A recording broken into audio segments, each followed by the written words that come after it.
Assalamualaikum warahmatullahi wabarakatuh. Alhamdulillahi rabbil alamin, wal aqibatu lil muttaqin, wala udwana illa 'alal zalimin. Asyhadu an la ilaha illallah wahdahu la syarikalah, wa asyhadu anna sayyidana wa nabiyyana wa maulana Muhammadan abduhu wa rasuluh, la nabiyya wa la rasula ba'dah. Allahumma fasalli wa sallim ala sayyidina Muhammadin al-habibil mahbub syafil ilali wa mufarijil kurub wa ala alihi wa sahbihi wasallim. Subhanaka la ilma lana illa ma 'allamtana innaka antal alimul hakim, wa tub alaina innaka antat tawwabur rahim. Rabbi shrah li sadri wa yassir li amri wahlul 'uqdatan min lisani yafqahu qawli washaddid lisani wahdi qalbi bihaqqi sayyidina Muhammadin sallallahu alaihi wasallam. Allahumma la sahla illa ma ja'altahu sahla wa anta taj'al hazna idza syi'ta sahla. Allahumma ya man waffaqa ahlal khair lil khair wa anahum alaihi waffiqna lil khair wa a'ina alaihi. Amma ba'd. Hadratal muhtaramin wal muhtaramat, jamaah majlis taklim Musalla Al-Ikhlas S Point Jati Bening, yang insyaallah kita semua senantiasa dirahmati, diberkahi dan diampuni segala dosa kita oleh Allah Ta'ala. Amin ya rabbal alamin. Para asatidzah, para tokoh masyarakat, mudah-mudahan semuanya yang hadir Allah Ta'ala panjangkan umurnya, Allah berikan sehat walafiat, Allah lapangkan rezekinya, dan Allah kabulkan segala hajat-hajatnya. Amin ya rabbal alamin. Ma'asyiral hadirin rahimakumullah. Melanjutkan pengajian kitab Al-Matjarur Rabih fi Thawabil Amali Salih yang disusun oleh Al-Imam Ad-Dimyati rahimahullah wa nafa'ana bih. Kita masih membahas sawabus shalawatil mafrudat wal muhafazati 'alaiha. Pahala melaksanakan salat wajib 5 waktu dan pahala menjaga salat 5 waktu. Kita sampai pada ayat Bismillahirrahmanirrahim. Qad aflahal mu'minun alladzina hum fi salatihim khashi'un. Ila qawlihi ta'ala walladzina hum ala salawatihim yuhafizun ulaika humul warithun alladzina yarithuna al-firdausa hum fiha khalidun. Dimulai dengan beberapa ayat, di antaranya kita sampai kepada ayat surat Al-Mu'minun, yaitu ayat 1 sampai 11, di mana Allah Ta'ala menyebutkan qad aflahal mu'minun, sungguh telah beruntung orang-orang beriman, telah berjaya orang-orang beriman, alladzina hum fi salatihim khashi'un. Siapakah mereka orang-orang beriman yang beruntung? Mereka adalah orang-orang yang bisa khusyuk dalam salat mereka. Jadi yang Allah Ta'ala sebutkan sifat atau ciri-ciri orang mukmin yang beruntung adalah orang yang khusyuk dalam salatnya. Sampai kepada firman Allah Ta'ala, di antara sifat-sifat mereka walladzina hum ala salawatihim yuhafizun, dan mereka adalah orang-orang yang senantiasa menjaga salat-salat mereka. Ulaika humul warithun, merekalah para pewaris, alladzina yarithuna al-firdausa hum fiha khalidun. Merekalah yang mewarisi surga Firdaus, hum fiha khalidun, dan mereka akan berada di dalamnya kekal selama-lamanya. Itu kata Allah, yaitu orang-orang yang senantiasa menjaga salatnya dan orang-orang yang bisa khusyuk dalam salatnya. Wa qala ta'ala, dan Allah Ta'ala berfirman, wa aqimus shalah, dan dirikanlah salat, wa atuz zakah, dan tunaikan zakat, wa atiur rasul la'allakum turhamun, dan taatlah kalian kepada Rasul la'allakum turhamun, agar kalian mendapat rahmat dari Allah. Wa qala ta'ala inna salata tanha 'anil fahsya'i wal munkar. Allah Ta'ala berfirman, sungguhnya salat itu dapat mencegah perbuatan keji dan mungkar. Atau tanha dalam fi'il mudhari' juga bisa diartikan sedang mencegah atau akan mencegah. Kenapa salat saya belum bisa mencegah saya dari perbuatan maksiat, perbuatan dosa? Padahal saya salat, tapi saya maksiat juga. Kata para ulama tafsir, tanha itu adalah fi'il mudhari' yang artinya adalah akan mencegah atau sedang mencegah. Artinya kalau pada saat kita melaksanakan sholat tapi kita masih maksiat, biarkan sholat itu sedang bekerja, jangan malah di stop. Jangan malah gara-gara sekali dua kali kita sholat berjamaah sehari 2 hari, kemudian kita lihat diri kita belum bisa berhenti untuk maksiat, kemudian udahan.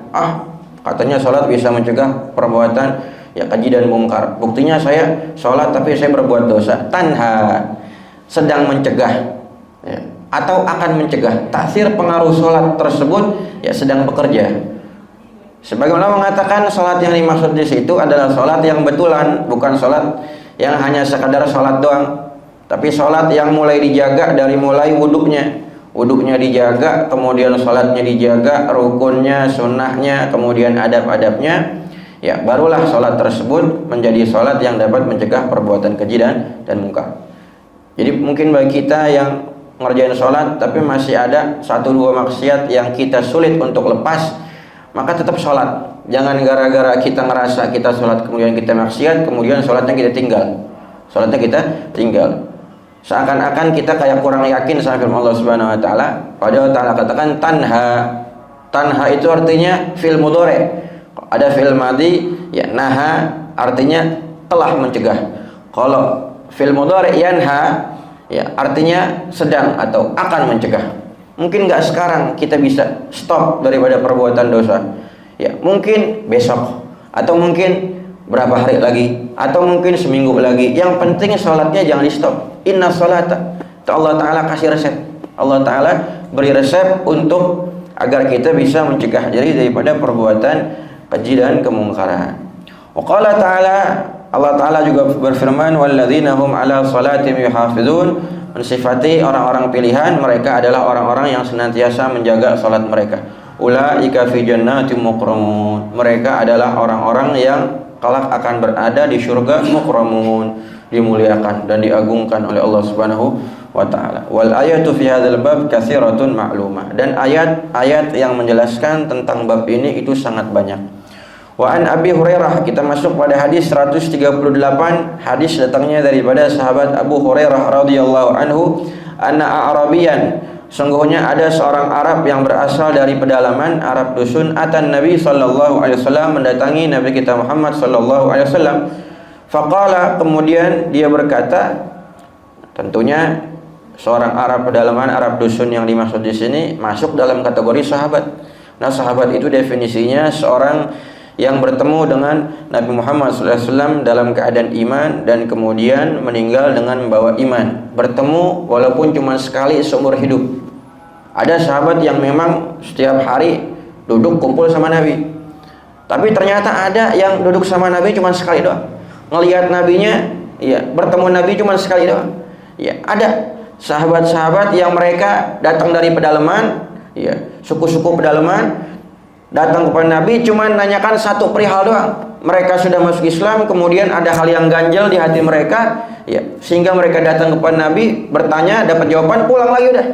Ya, meninggal dunia dalam keadaan muslim, dalam keadaan mukmin, itu orang masuk dalam kategori sahabat. Sekalipun ketemu sama Nabi cuma sekali doang. Sekali doang. Bagaimana halnya dengan sahabat yang berkali-kali ketemu sama Nabi? Sahabat Abu Bakar, sahabat Umar, sahabat Utsman, sahabat Ali, dan yang lain-lainnya. Dari saking mulianya itu, saking agungnya, ya orang bisa ketemu dengan Nabi kita Muhammad SAW, tapi dengan syarat ketemu sama Nabi, dia memandang Nabi atau Nabi mandang dia. Jadi nggak menjadi syarat, kata para ulama, harus kudu dia yang mandang Nabi baru jadi sahabat. Ya, kata para ulama, andaikan dia tidur sekalipun dipandang oleh Nabi selama dia muslim, dan ketika dia meninggal dunia muslim, sahabat. Karena nanti kita temukan ada sahabat-sahabat yang memang Allah Ta'ala ciptakan dari mulai awal hidupnya nggak bisa ngelihat. Sahabat siapa? Abdullah bin Umi Maktum misal, muadzin Nabi itu, ya, yang diperintahkan oleh Nabi untuk menjadi muadzin. Ya, selama hidupnya nggak bisa memandang wajah Nabi. Kenapa? Karena memang buta, nggak bisa melihat. Tapi apakah gara-gara beliau ini buta nggak bisa melihat Nabi lantas dikeluarkan dari golongan sahabat? Jawabannya enggak. Bahkan termasuk daripada sahabat pilihan Abdullah bin Umi Maktum. Betapun mereka buta, ya betapun beliau buta, ya tapi beliau termasuk dalam kategori sahabat. Tuh. Menariknya kata para ulama, ya di kalangan sahabat ada yang memang Allah Ta'ala ya kasih ujian buta, nggak bisa ngelihat wajah Nabi sebagaimana sahabat yang lain. Tapi nggak ada di kalangan sahabat yang tuli, nggak ada di kalangan sahabat yang tuli. Kenapa? Karena yang namanya tuli itu dia punya tingkatan ya di bawah daripada yang namanya buta. Yang namanya buta bukan satu aib, bukan satu kecacatan. Tapi kalau tuli sekalipun bisa melihat, ya, maka banyak hal yang mungkin mencegah dia daripada yang namanya kebaikan. Karena apa? Karena dia nggak bisa menang. Dan sahabat sama sekali nggak ada tuh yang tuli. Mereka Allah Subhanahu Wa Taala kasih tuh yang namanya pendengaran yang sangat tajam dan hafalan yang sangat kuat, meskipun mereka buta. Makanya walaupun sahabat Abdullah bin Ummi Maktum beliau buta, nggak bisa melihat, tapi beliau juga meriwayatkan hadis-hadis daripada Nabi kita Muhammad Sallallahu Alaihi Wasallam. Ulaika fi jannatin mukram. Ada seorang sahabat, di hadis itu banyak kisah-kisahnya tuh. Ya, ketika Nabi sedang khutbah, Jumat, kemudian pertengahan khutbah datang, ya, seorang ya datang, kemudian memotong khutbah Nabi. Nabi lagi khutbah, ya, tapi Nabi nggak ngomel, Nabi nggak marah. Apa kata ini si sahabat? Ya, yang cuma sekali doang ketemu sama Nabi. Ya Rasulullah, mata sa'ah. Duhai Rasul, saya punya pertanyaan kepada engkau. Kapan kiamat? Nabi lagi khutbah, tengah-tengah khutbah dipotong. Kemudian ya, Nabi jawab, madza a'dadtalaha. Nabi nggak menjawab pertanyaannya karena jawabannya itu nggak ya seberapa penting. Lebih penting adalah madza a'dadtalaha. Emang kamu sudah persiapkan apa untuk datangnya kiamat? Tuh. Nabi ya mengalihkan ya itu pertanyaan dengan yang lebih penting lagi daripada tahu kapan kiamat. Ya. Emang kalau tahu kapan kiamat kita mau ngapain gitu? Ya. Apakah yakin kita bakal sampai kepada kiamat itu? Ya. Kan kita kan bakal meninggal dunia. Nabi katakan man mata faqad qamat kiamatuh. Siapa yang meninggal dunia maka itulah kiamatnya dia. Gak perlu nunggu ya Dajjal keluar, gak perlu nunggu Nabi Isa turun, gak perlu nunggu Imam Mahdi keluar, gak perlu nunggu tanda-tanda kiamat besar. Udah ya kita kiamat kalau emang kita wafat meninggal dunia. Iya kalau kita sampai kiamat yang besar itu.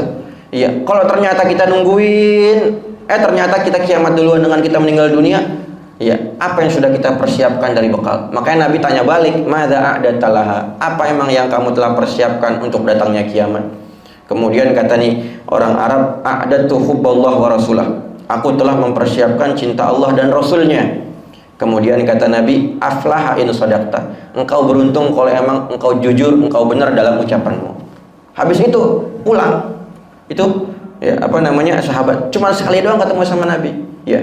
Itu juga sahabat juga tuh, sahabat. Dan para ulama mengatakan ya serendah-rendahnya walaupun gak ada tuh yang namanya tingkatan sahabat yang rendah, artinya walaupun cuma sekali doang ketemu Nabi kemudian pulang, ya tingkatan paling bawahnya para sahabat ya itu nggak bisa ditandingi oleh orang sesoleh apapun dia, setinggi apapun makom kewaliannya. Setelah sahabat ada tabiin, tabiin, iya. Sesoleh apapun orang-orang setelahnya gak bakal bisa menandingi sahabat yang tingkatannya paling bawah. Gak bisa.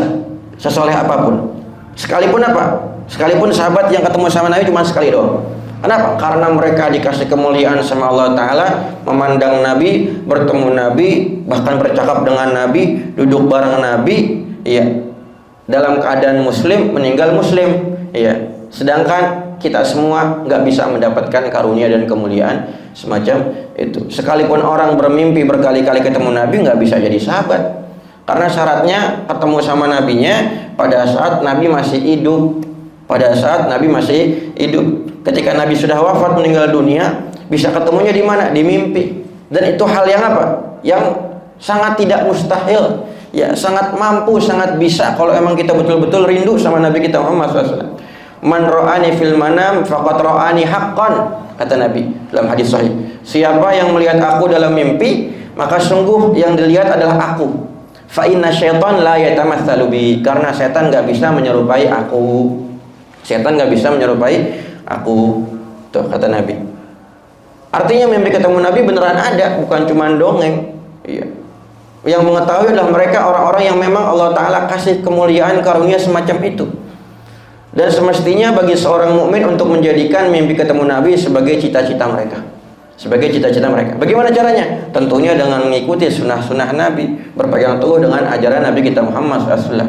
Nah, kita hanya bisa ketemu sama Nabi ya lewat mimpi. Dan itu nggak bisa menjadikan kita sebagai sahabat sebanyak apapun kita ketemu Nabi dalam mimpi. Tapi para sahabat kenapa jadi sahabat? Karena bisa ketemu langsung sama Nabi. Tapi syaratnya apa? Mukmin dan meninggal membawa iman. Karena banyak juga di zaman Nabi yang ketemu sama Nabi ya nggak jadi sahabat. Karena apa? karena nggak iman, karena tidak beriman kepada Nabi kita Muhammad SAW. Ya, siapa? Abu Jahal, Abu Lahab, Utbah bin Rabi'ah, Ubay bin Khalaf, dan yang lain-lainnya. Ya, meninggal dunia, nggak sempat beriman dengan Nabi kita Muhammad SAW. Akhirnya nggak jadi sahabat, nggak jadi sahabat. Anna Arabian ata Nabi SAW faqal, ada seorang Arab dusun datang kepada Nabi kita Muhammad SAW, kemudian beliau berkata, ya Rasulullah, duhai Rasul, dullani ala amalin idza amiltuhu dakhaltul jannah, tunjukkan kepadaku suatu amalan yang apabila aku amalkan aku akan masuk ke dalam surga. Jadi kepengenan sahabat sama kayak kita, pengen masuk surga dengan jalan yang pintas, dengan jalan yang ringkas, yang cepat. Qala, Nabi kasih resep, ta'budullaha la tusyrik bihi syai'an, engkau menyembah Allah tanpa menyekutukan Allah dengan satu apapun. Wa tuqimus shalah, kemudian engkau mendirikan salat al-maktubah yang wajib, wa tu'tiyaz zakat al-mafruḍah, dan menaikkan zakat yang wajib, wa tasumu Ramadan, dan berpuasa di bulan suci Ramadan. Qala, kemudian ini sahabat berkata, walladzi nafsi biyadihi la azidu ala hadza, demi Allah aku enggak bakal nambah dari apa yang telah engkau sebutkan. Jadi yang apa engkau sebutkan aku bakal jalanin ya betul-betul, dan aku nggak bakal nambah di atas daripada apa yang kamu sebutkan. Jadi artinya beliau hanya mengerjakan yang wajib-wajib aja nih, ini sahabat nih.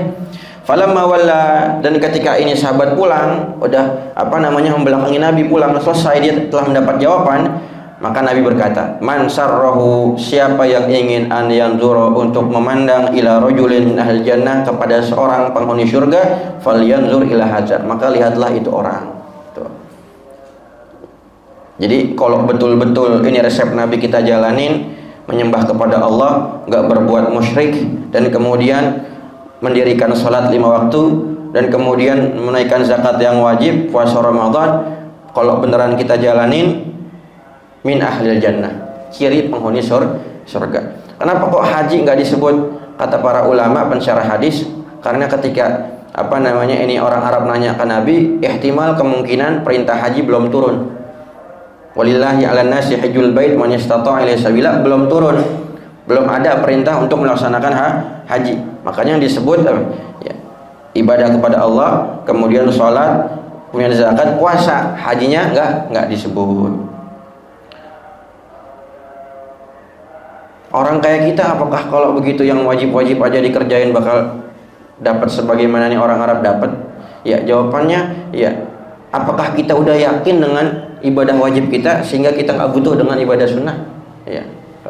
Kalau kita udah yakin dengan ibadah wajib kita, ibadah kita udah sempurna, nggak apa-apa dah, nggak perlu tambah dengan ibadah sunnah.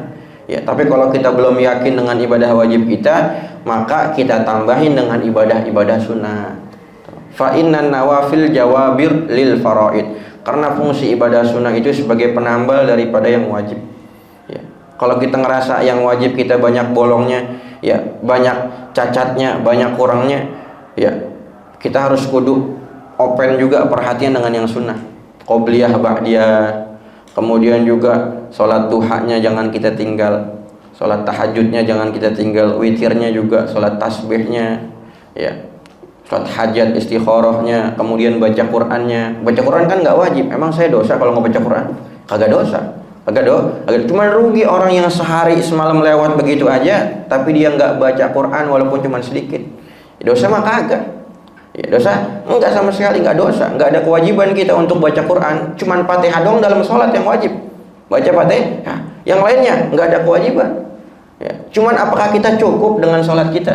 Ya, apakah kita nggak pengen itu Quran datang nanti di hari kiamat memberi syafaat buat orang-orang yang setia sama dia ketika di dunia, setia membacanya, setia mengamalkannya, tuh, setia mentadaburinya. Ya. Iqra'ul Qur'an fa innahu ya'ti yaumil qiyamah syafi'an li ashabi. Bacalah Qur'an karena sungguhnya Qur'an di hari kiamat bakal datang memberi syafaat buat kawan-kawannya, buat sahabat-sahabatnya.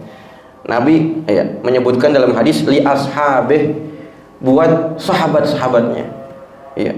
Nabi enggak mengatakan ya li qurra'ih, buat yang baca, tapi Nabi li ashabih, buat siapa yang menjadi sahabatnya. Ya, artinya kalau orang nggak disebut sahabat kecuali kalau udah akrab banget, kalau udah dekat banget, udah berkawan lama, baru dikatakan sahabat. Kalau cuma baca sekali dua kali nggak disebut sahabat.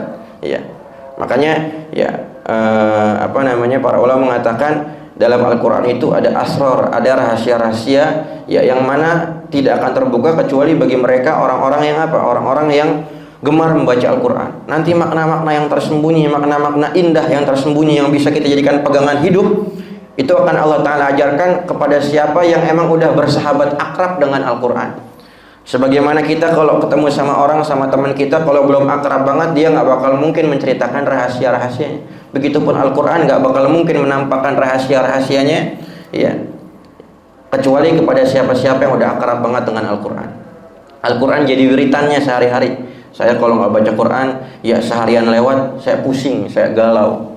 Ya, tuh. Kalau udah kayak gitu, berarti kita udah punya hubungan baik dengan Al-Quran. Punya hubungan baik dengan Al-Quran. Baca berapa banyak? 1 ain udah cukup dah. Ya nggak usah banyak-banyak, 1 ain. Ya. Kalau bisa 1 hari 1 juz. 1 hari 1 juz. Al-Imam Amr bin Qais rahimahullah ta'ala, salah seorang pembesar tokoh tabi'in, ya, karena idza dakhala Sya'ban, beliau kalau udah masuk bulan Sya'ban, aghlaqa tijaratah, beliau punya toko dagang, beliau tutup.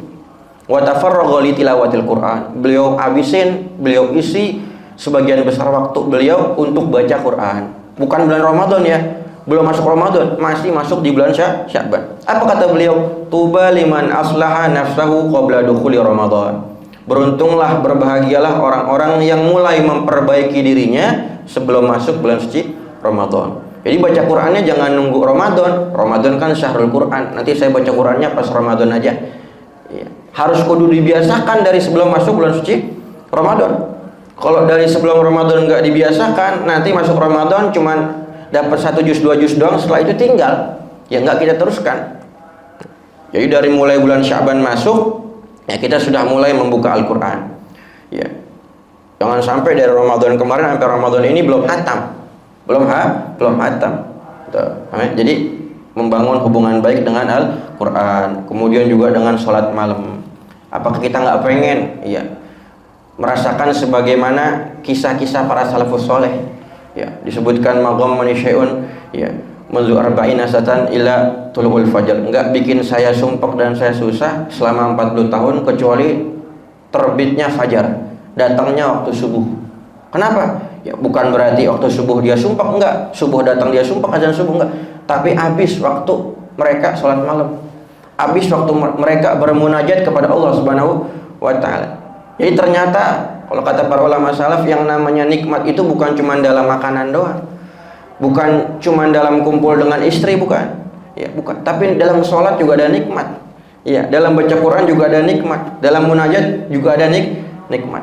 Tuh, apakah kita sudah merasakan nikmat itu? Tuh. Mudah-mudahan Allah Subhanahu wa ta'ala tidak mewafatkan kita kecuali kita telah merasakan nikmat dalam ibadah kepada Allah Subhanahu wa ta'ala. Sebagaimana dalam makanan, ya kita bisa milih, oh ini enak nih, oh ini enggak enak. Oh, rasa nikmat tuh. Ya. Begitupun dalam ibadah kepada Allah Subhanahu wa ta'ala, ternyata ada rasa nikmat. Jadi kita ibadah nggak bosen, tapi rindu. Dari subuh, ya udah rindu ke Johor. Johor, habis sholat Johor udah rindu kapan waktu asar datang. Asar udah rindu waktu maghrib isya. Terus seperti itu. Orang-orang yang seperti itu Nabi katakan, antum fis shalah man tazurtumus shalah. Kalian senantiasa berada dalam pahala salat, ya, apabila kalian punya niatan di hati menunggu sholat yang lainnya. Selesai sholat subuh, ya, di hati udah punya niat, ini dari mulai ba'da subuh, matahari terbit sampai waktu Johor, aktivitas saya niatin, ya, semata untuk menunggu waktu Johor tiba. Tuh. Jadi aktivitasnya ini, ya, apapun itu, mau sekolah, mau kerja, mau apapun, mau yang di rumah, ya, demi untuk menunggu masuknya waktu Johor. Maka kata Nabi, selama berapa jam itu lewat, maka dapat pahala sholat, karena ada niatan menunggu sholat yang kedua. Tuh, paham ya? Nah, jadi kita juga sangat butuh dengan ibadah-ibadah sunnah. Jangan sampai ibadah kita yang wajib-wajib aja. Wa an Ubadah bin Samit radhiyallahu anhu qala sami'tu Rasulullah sallallahu alaihi wasallam yaqul, Nabi kita Muhammad sallallahu alaihi wasallam beliau bersabda, khamsu salawatin katabahunna Allah 'alal ibad. Ada 5 salat yang mana Allah taala wajibkan kepada hamba-hambanya. Faman jaa bihinna wa lam yudayyi' minhunna syai'an, barang siapa yang melaksanakan lima-limanya, walam yudhayyi' minhunna syai'an, dan tidak mengabaikan satupun di antaranya, istighfafan bihaqqihinna, karena mengentengkan kewajibannya, kana lahu 'indallahi ahdun, maka dia mendapat jaminan di sisi Allah taala, an yudkhilahul jannah, untuk Allah masukkan ke dalam surga. Tuh. Jadi ngerjain 5 waktu dan kemudian tidak mengentengkannya, masuk kategori 5 waktu salat Jumat. Salat Jumat juga masuk kategori 5 waktu, pengganti daripada salat Johor. Bahkan perihal salat Jumat ya lebih dahsyat lagi, itu yang namanya tahdzir daripada Nabi kita Muhammad SAW. Man taraka salasa jum'ain tahawunan biha taba Allah ala qalbi. Siapa yang meninggalkan 3 kali Jumatan, tahawunan biha, bukan karena uzur, bukan karena sakit, bukan karena safar, bukan karena hal yang lain ya, tapi tahawunan biha ya, karena mengentengkan kewajiban Jumat, taba Allahu ala qalbi, 3 kali aja ya, maka niscaya Allah taala bakal gembok hatinya, Allah taala bakal kunci hatinya. Artinya apa? Itu hati sekalipun dia orang Islam, dia muslim, beriman kepada Allah ya, tapi hidayah sulit untuk masuk dalam hatinya, karena sudah Allah taala gembok, Allah taala kunci hatinya. Gara-gara apa? Ninggalin Jumatan, karena mengentengkan, meremehkan kewajibannya. Dan ini merupakan bala yang sudah, musibah yang sudah apa? Sudah menyebar ya. Bala musibah itu bukan cuman banjir, bukan cuman gempa bumi, bukan, tapi nggak Jumatan juga musibah itu. Nggak Jumatan musibah. Mau dibilang ini musafir ya, bukan orang asli situ ya, dia orang asli situ ya. Mau dibilang dia ya nggak wajib Jumat, dia cowok laki ya. Mau dibilang dia non muslim ya, dia pakai peci, pakai sarung ya. Mau dibilang sakit ya, dia sehat. Mau dibilang mungkin dia jagain orang sakit, nggak apa-apa, uzur. Kalau misalnya tuh orang sakit yang nggak nyaman kecuali harus dijagain sama dia, maka nggak apa-apa, untuk apa ya, menggantinya dengan zuhur. Ternyata dia makannya di situ juga, di warteg situ juga, bukan dibawa ke rumah ya. Bingung kita, ini bala musibah yang sangat besar, bala musibah yang sangat besar ya. Kalau 5 waktu mungkin kelihatannya masih, tapi kalau ini Jumatan seminggu sekali, ternyata masih ada aja orang-orang muslim ya yang kena kewajiban Jumat, meninggalkan salat Jumat. Umalam yati bihinna, dan barang siapa yang tidak melaksanakan semua itu 5 waktu, falaisa lahu 'indallahi ahdun, maka dia tidak mendapat jaminan dari Allah taala. Insya'a adzabahu, kalau Allah berkehendak Allah akan siksa dia, wa insya'a adkhal jannah, tapi kalau Allah berkehendak yang lain, Allah bisa masukkan dia ke dalam surga. Dia nggak punya jaminan dari Allah kalau misalnya dia mengabaikan salat 5 waktu. Makanya jangan sampai lewat ya seharian, ternyata di rumah kita, keluarga kita, istri kita, anak kita ya ada yang meninggalkan sholat dan kita biasa-biasa aja. Kita biasa-biasa aja. Harus kudu ditegesin, jangan sampai ninggalin sholat.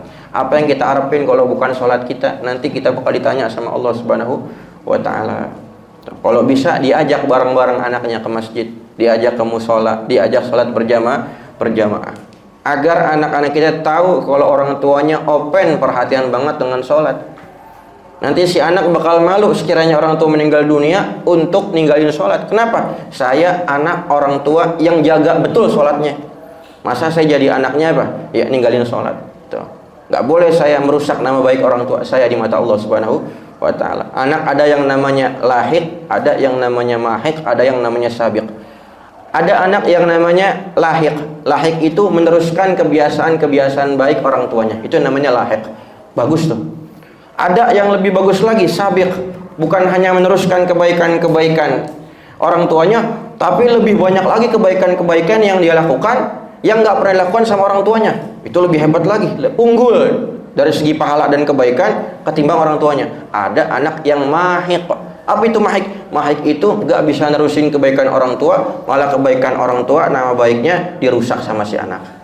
Tuh, anak siapa sih? Padahal orang tuanya rajin sholat, orang tuanya rajin baca Quran. Ya anaknya bandel. Ya akhirnya yang dibawa siapa? Orang tuanya. Salah siapa? Ternyata bukan salah anak, ternyata salah orang tuanya. Dia ngaji sendiri, dia mah sholat sendiri, dia mah ibadah sendiri. Ya kagak perhatian sama keluarganya. Kemudian wa Ibnu Hibban wa fi riwayat li Abi Daud, sami'tu Rasulullah sallallahu alaihi wasallam yaqul khamsa salawatin iftaradahunna Allah Ada 5 waktu salat yang diwajibkan sama Allah. Man ahsana wudu'ahunna, siapa yang memperbagus wudunya, wa salatahunna, dan salatnya, li waqtihina, sesuai dengan waktunya, wa atamma ruku'ahunna, menyempurnakan rukuknya, wa sujudahunna, dan sujudnya, wa khusyu'ahunna, dan khusyuknya, kana lahu 'alallahi ahdun an yaghfira lahu, maka dia mendapat jaminan dari Allah Subhanahu wa taala untuk Allah taala mengampuni dosa-dosanya. Wa man lam yaf'al falaysa lahu 'alallahi ahdun, siapa yang enggak mengerjakan itu semua maka dia enggak mendapat jaminan daripada Allah. Insya'a ghafaralah, kalau Allah berkehendak Allah bisa ampunin dosa-dosanya, wa insya'a 'adzabah, dan kalau Allah berkehendak Allah bisa menyiksa dia. Wa an Abdullah bin Amr radhiyallahu anhuma anna rajulan ata Rasulullah sallallahu alaihi wasallam, ada seorang datang kepada baginda Nabi kita Muhammad SAW, kemudian bertanya, an afdolil a'mal, amal apa yang paling afdol? Faqala Rasulullah SAW, Nabi menjawab, as-salah, ya, amalan yang paling afdol adalah salat. Qala thumma mah, ya, lalu apa lagi? Kemudian Nabi jawab lagi, as-salah, yang kedua lagi-lagi salat. Thumma mah, kemudian apa lagi? Qala thumma salat, kemudian salat lagi disebut sama Nabi 3 kali. Qala thumma, kemudian apa lagi? Qala al-jihadu fi sabilillah, baru yang keempat jihad di jalan Allah. Pertama, kedua, ketiga salat. Pertama, kedua, ketiga adalah salat, baru yang keempat adalah jihad di jalan Allah Subhanahu wa taala. Kita jadikan anak kita cinta sama salat. Jangan mereka salat ya seakan-akan kayak beban mereka. Kalau udah azan waktu salat, ya azan. Tuh. Kita jadikan salat ya menjadi kecintaan mereka. Ya, dalam hal duniawi mereka suka dengan suatu, ya, handphonenya mereka, ya, atau mungkin apa yang mereka sukain, ya, jadikan sholat semacam itu. Ketika sholat datang berkumandang, buru-buru dia ambil air wudu, ya. Bagaimana caranya? Ya harus mencontoh orang tuanya, orang tuanya. Makanya di antara tafsiran para ulama, Rabbana hablana min azwajina wa dzurriyyatina qurrata a'yun waj'alnal muttaqina imama. Itu doa yang sangat bagus untuk kita ulang-ulang dan kita baca khususnya setiap habis salat. Minta kepada Allah Ta'ala keluarga kita, istri kita, atau mungkin kalau yang doa istri adalah suaminya, dan kemudian anak-anaknya menjadi qurrata a'yun, menjadi penyejuk mata. Mata tuh kalau ngeliat tuh enak banget. Ya, kata para ulama tafsir, kapan orang tua itu ya matanya bakal sejuk, bakal enak, bakal adem ketika melihat istri dan anak-anaknya, yaitu pada saat mereka sholat gak perlu diperintah, mereka sholat gak perlu disuruh. Tuh. Jadi bukan yang lain, tapi ketika mereka menjaga sholat, ya, itu maknanya dari qurrata ayun. Kita minta sama Allah untuk menjadi apa? Anak kita, istri kita, keluarga kita menjadi penyejuk mata. Bagaimana cara menjaga mata? Apabila mereka menjaga sholat. Artinya kita minta sama Allah agar mereka itu senantiasa bisa menjaga sholat mereka. Wa an Abi Hurairah, daripada sahabat Abu Hurairah radhiyallahu anhu, dan daripada sahabat Abu Sa'id Al-Khudri radhiyallahu anhu qala khatabana Rasulullah sallallahu alaihi wasallam yauman, Nabi pernah berpidato di hadapan para sahabatnya, faqala walladzi nafsi biyadihi, kemudian Nabi bersumpah 3 kali, demi jiwaku yang berada dalam genggamannya, demi Allah. Summa akabba fa akabba kullu rajulin minna yabki la yadri ala madza khalaf. Kemudian Nabi beliau menunduk menangis, dan kemudian para sahabat semua juga ikut menangis. Summa rafa'a ra'sahu fi wajhil busyra. Kemudian Nabi mengangkat wajahnya, dan wajahnya ada tanda daripada kegembiraan. Setelah itu, wa kana tahabbab ilaina min humrin na'am, dan kemudian sahabat Abu Hurairah, sahabat Abi Sa'id mengatakan, dan ketahuilah bahwasanya senyumnya Nabi, gembira yang terukir di wajah Nabi itu lebih kami sukai, lebih kami harapkan daripada unta merah. Artinya kalau misalnya kami dikasih 2 pilihan, mau onta merah dikasih buat ente, atau mau dapat senyuman Nabi, dapat gembiranya di wajah Nabi, mereka lebih senang untuk apa? Dapat wajah senyuman gembira daripada Nabi kita Muhammad SAW. Kemudian setelah gembira, tadinya nangis, kemudian Nabi mengangkat kepalanya bergembira. Apa kata Nabi? Ma min abdin yusalli salawatil khamsa, tidak ada seorang hamba yang mengerjakan salat 5 waktu, wa yasumu Ramadan, dan puasa di bulan Ramadan, wa yukhriju zakat, dan menaikkan zakat, wa yajtanibul kaba'ir as-sab', dan menjauhi dosa besar yang jumlahnya ada 7, illa melainkan futihat lahu abwabul jannah, Allah Ta'ala bukakan semua pintu surga, ya. Wa qila lahu udkhul bisalam, dikatakan kepadanya masuklah dengan penuh kedamaian. Nabi senang tuh, Nabi kira ya bahwasanya ya ada ya hal yang bisa bikin Nabi tenang, ya, bikin Nabi senang, bikin Nabi hatinya itu nggak gusar. Kalau umat-umatnya bisa masuk surga dengan cara yang dibocorkan sama Allah Subhanahu. Caranya apa? Ya, itu tadi. Ya. Mengerjakan apa? Mengerjakan sholat 5 waktu, puasa Ramadan, menunaikan zakat. Kita semua kan sama, sholat ya sholat, puasa Ramadan ya puasa Ramadan, menunaikan zakat ya menunaikan zakat. Cuman beneran, sholat yang benar, puasa yang betul, kemudian menunaikan zakat yang betul. Wa itanibul kabara sab'a, dan menjauhi 7 dosa besar. 7 dosa besar. Kata para ulama, apakah ya disebut Nabi 7 dosa besar artinya dosa besar cuma 7? Jawabannya enggak. Jawabannya enggak. Penyebutan Nabi dosa besar yang 7 itu dalam hadis itu enggak membatasi sama sekali bahwasanya dosa besar itu cuma 7 doang. Sahabat Ibnu Abbas, Abdullah bin Abbas radhiyallahu anhu, beliau ditanya ya tentang hadis yang semacam ini, apakah itu artinya ya dosa besar itu cuma 7? Beliau mengatakan hiya ila sab'in. Ya, pada dasarnya ketika dikumpulkan riwayat-riwayat semua hadis Nabi, kalau mau dijumlahin dosa besar itu jumlahnya ada 70 dosa. Ada 70 dosa. Hanya saja dalam hadis ini Nabi hanya menyebutkan 7 dosa besar. Apa aja? Yang pertama al-isyraku billah, menyekutukan Allah. Kemudian yang kedua adalah as-sihru, yaitu main sihir. Ya. Kemudian yang ketiga adalah qatlun nafsi, bunuh diri atau bunuh orang, menumpahkan darah. Yang keempat adalah aklur riba, makan harta riba. Yang keempat aklu malil yatim, ya, makan harta anak yatim. Kemudian yang kelima at-tawalli yaumaz zahfi, lari dari medan perang pada saat musuh udah ada di hadapan kita. Dan kemudian yang terakhir adalah qadful muhsanatil ghafilatil mu'minat, menuduh orang baik-baik dituduh berzina. 7. Dalam riwayat yang lain itu yang namanya asyir diganti dengan badalnya riwayat yang lain yaitu az-zina. 7 dosa besar. Bukan berarti dosa besar cuma 7 doang. Ternyata ada dosa besar yang lain yang enggak disebut sama Nabi dalam hadis itu. Ya, di antaranya Nabi katakan termasuk dosa besar apabila ada ya seorang yang dia mencaci orang tuanya sendiri. Kemudian sahabat bertanya, emang ada anak mencaci memaki orang tua sendiri? Ya kalau zaman sekarang ya ada. Mungkin zaman dulu ya kelihatannya mustahil ada anak mencaci memaki orang tuanya. Makanya sahabat nanya, Nabi kasih tahu, ya ada. Bagaimana caranya? Kok bisa anak maki orang tuanya? Ya dia kata-katain orang tuanya orang, maka tuh orang anaknya ya bakal ngata-ngatain orang tua kita. Ya, secara nggak langsung kitalah yang menjadi asbab ya orang tua kita dikata-katain sama orang. Jadi kayaknya kita yang maki-maki orang tua kita. Itu dosa besar juga tuh. Dosa besar juga. Dalam hadis yang lain ya nggak tuntas dalam hal istinja ketika kita habis kencing menyebabkan tetesan-tetesan yang akan keluar setelah kita ya cabak, itu juga dosa besar juga. Amatu adzabi ummati minal baul. Ketika Nabi Mi'raj ya Nabi lihat di neraka Allah Ta'ala tampakkan sisa neraka. Nabi katakan setelah pulang, amatu adzabi ummati minal baul, kebanyakan umatku disiksa karena apa? Karena kencing. Artinya karena nggak beres dalam urusan istinja, nggak rapi dalam urusan istinja. Namimah juga Nabi sebut sebagai dosa besar. Jadi banyak dosa besar tuh. Di antaranya 7 tadi itu. Di antaranya 7 yang tadi disebutkan. Kalau bisa mengerjakan salat, kemudian puasa Ramadan, menunaikan zakat, menjauhkan 7 dosa besar tadi itu, maka Allah Ta'ala akan bukakan semua pintu surga. Allah Ta'ala bukakan semua. Ada berapa? Ada 8. Ada 8.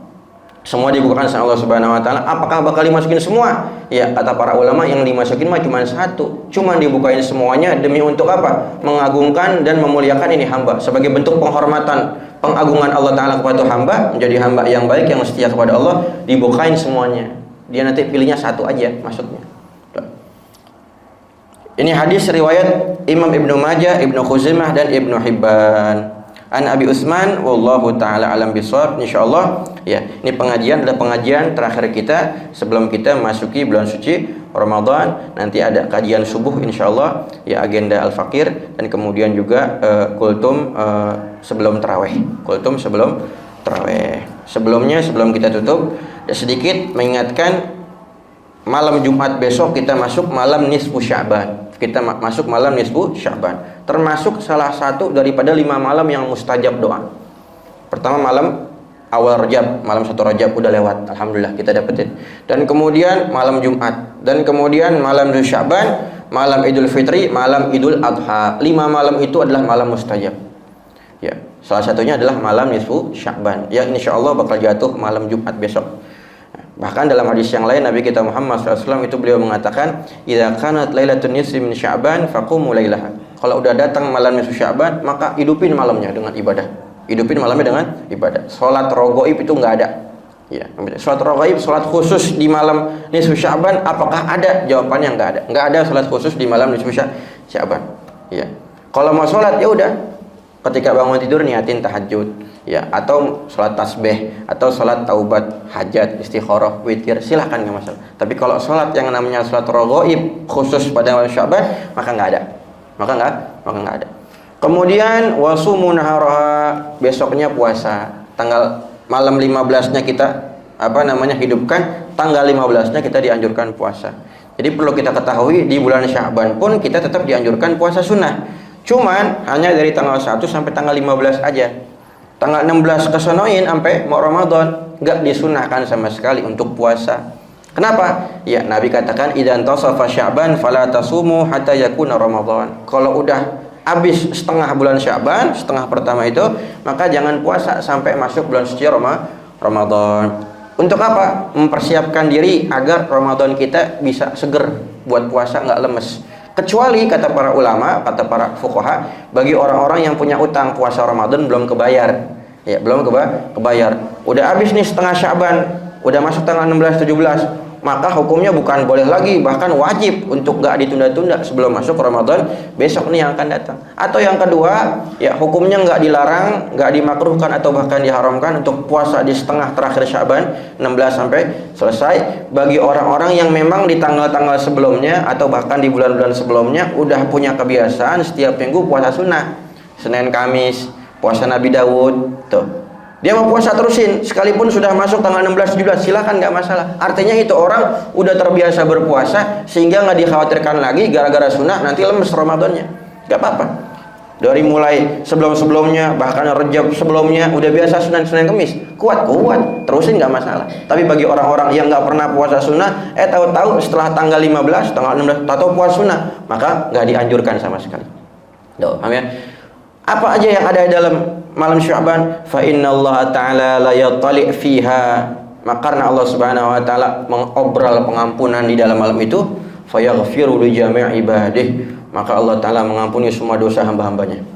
Semua hamba-hambanya, dosa semua hambanya diampuni sama Allah Subhanahu. Makanya menariknya di bulan Rajab disebut para ulama bulannya taubat. Ya. Di bulan Sya'ban juga ada pengampunan besar-besaran oleh Allah Subhanahu wa taala buat hamba-hambanya. Seakan-akan emang kita dituntut untuk bersih sebersih-bersihnya sebelum masuk bulan suci Ramadan. Karena ternyata kata para ulama yang bikin kita terkadang malas-malasan untuk baca Quran, untuk bangun malam, tarawih pilih yang paling cepat selesai, habis itu di rumah kita tidur, bangunnya cuman buat sahur doang, nggak bangun malam, ya.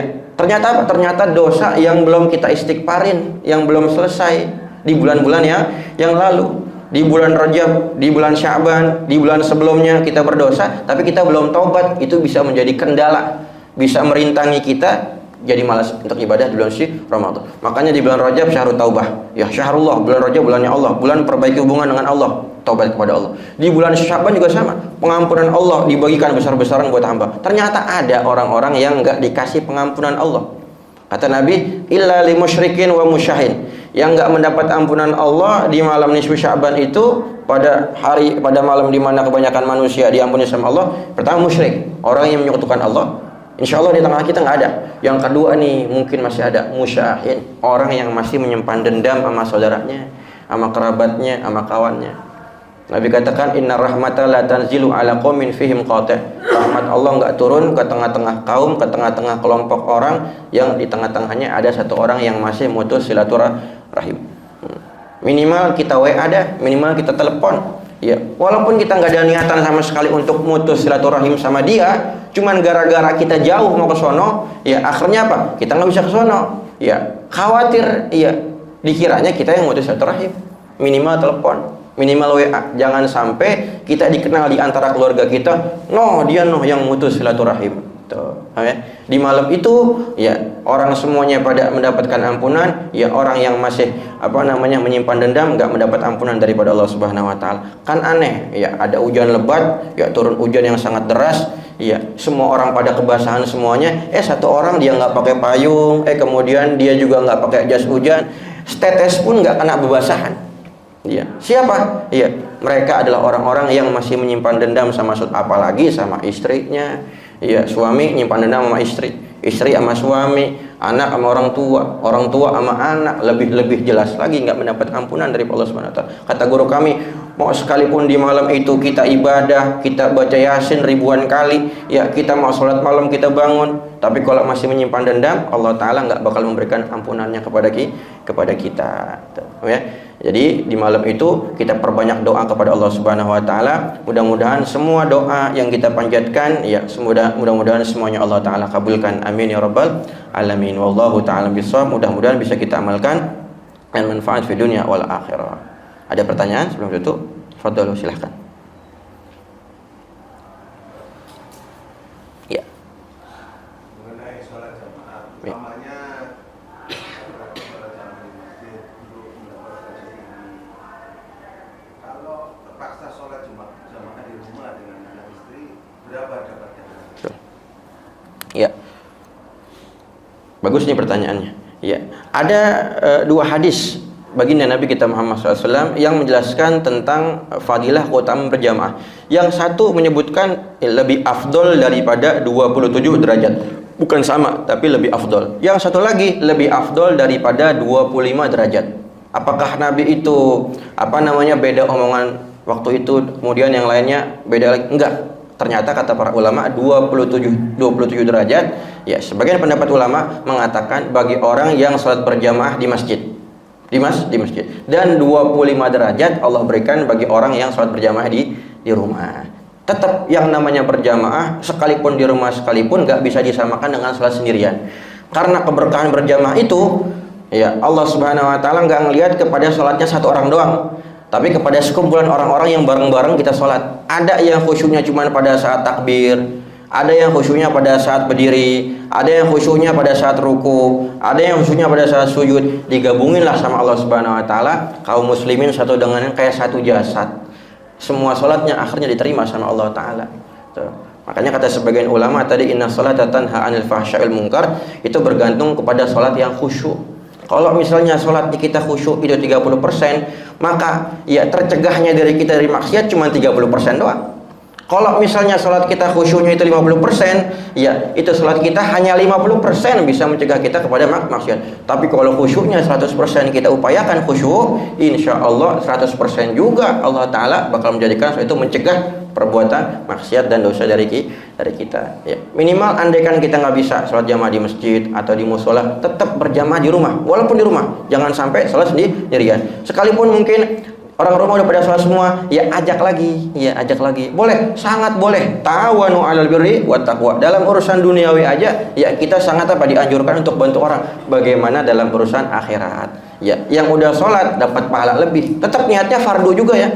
Walaupun bagi orang yang udah sholat itu, ya hukumnya nggak wajib dia untuk ngebantu temennya atau keluarganya tadi yang belum sholat biar dapat pahala jamaah, nggak wajib sama sekali. Andaikan nggak bantu pun nggak dosa.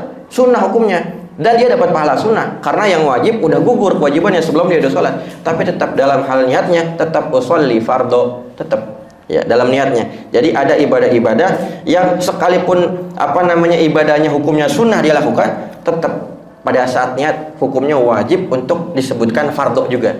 Paham ya? Wajib untuk disebutkan. Di antaranya adalah apa? Kata ulama fikih, di antaranya kita mengulang sholat, i'adatus sholat demi untuk membantu orang biar supaya dapat pahala jamaah seperti itu. Cukup.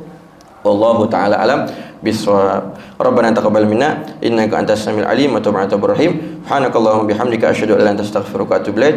Shallallahu ala sayyidina Muhammadin wa alihi wasallam. Alhamdulillahirabbil alamin.